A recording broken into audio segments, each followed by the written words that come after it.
rifles and some handguns, M11 Cobra, if y'all know what that is. And we shot this Second Amendment video.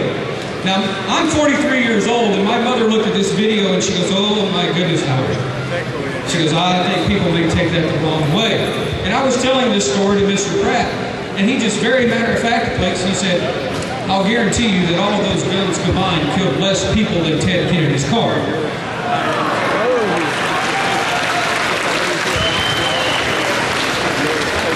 It was very matter-of-fact. He didn't crack a smile, and I knew right then that when they say that the gun owners of America is the no-compromise, no-nonsense gun lobby, they ain't joking. He's serious. Now, to tell you that to make the point that that is the type of citizen legislators that we need to install to represent you in Washington, D.C. No nonsense, no compromise. They have to stand by their principles no matter what, just like the Gun Owners of America does. I'm also a member of Gun Owners of America, and I happen to be a new member of the Oklahoma Second Amendment Association.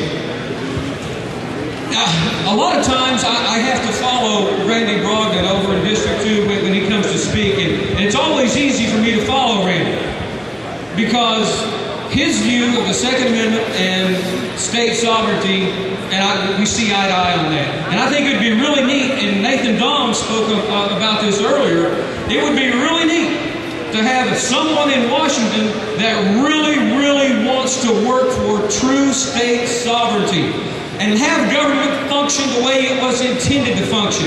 And that is from the bottom up, not from the top down. Does anybody think that Mr. Blue Dog himself, Dan Boren, would want that? His voting record doesn't show it. The Restoring Oklahoma Public Education, ROPE, R-O-P-E. I spoke with her back here about 10 months ago. I'm a contributing author to Canada Free Press, WorldNet Daily, American Daily Review as well. And I used to do a lot of writing, but the campaign kind of took over that. But I wrote an article about 9 or 10 months ago. It's called ROPE, R-O-P-E. And that stood for the Reid, Obama, Pelosi, and Enablers. We have a lot of enablers that are supposedly representing the citizens of this great nation in Washington. Dan Boren is an enabler, without a doubt. But just because we were given that rope does not mean we have to hang ourselves with it.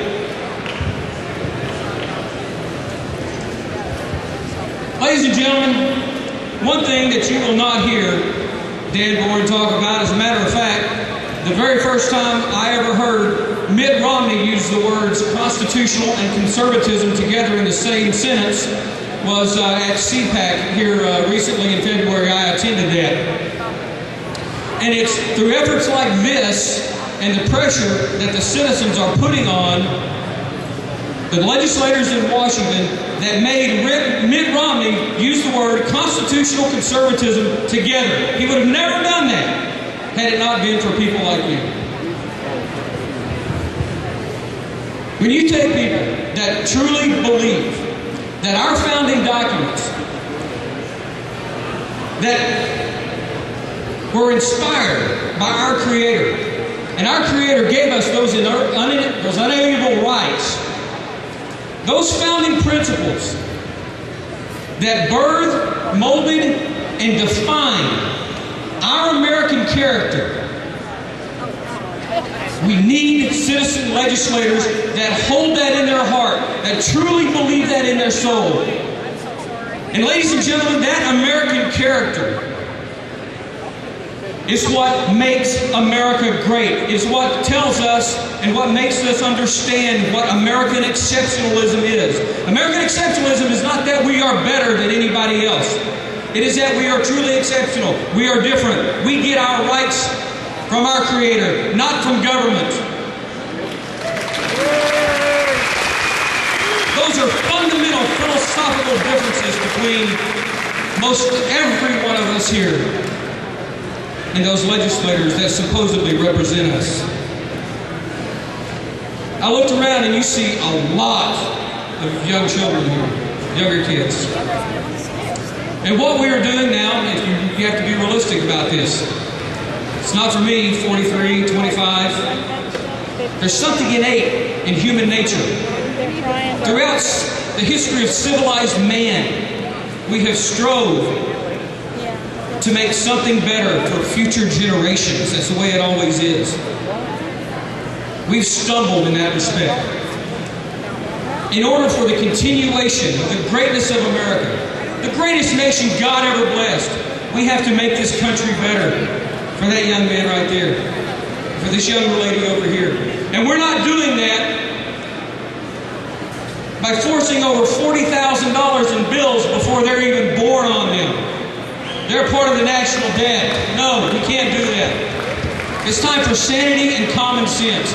I was just speaking with some gentlemen over here earlier, and truthfully, in 2010, if we do not immediately start enacting Thatcher-like spending cuts, and even more than the Reagan-like cuts of the 80s in corporate and personal income taxes, ladies and gentlemen, the United States of America will go the way of Rome, and there will be no reversal. Will Dan Boren work and fight for that? He asked you to hold up a sign a while ago. There was a sign back here that said something about the fabric of America. It said, we're not fringe, we are the fabric of America.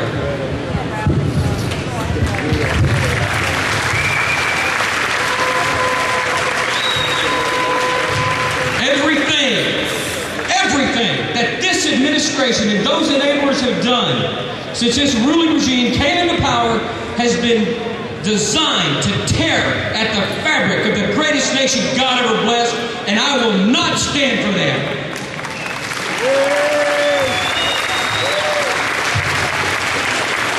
Y'all listened to me long enough. I've got, by the way, over in eastern Oklahoma, they know me as the firebrand Republican, and they tell me, they said, you know, you need to calm down. You don't need to be so angry. Well, I think most every one of you out here were angry at one point. You're probably angry right now, and I get pretty angry too. I've got a right to be mad because my government has abandoned me. My name is Howard Houchen. You can go to HouchenForCongress.com or H2-OK.com. Thank every one of you for listening to this, and God bless America.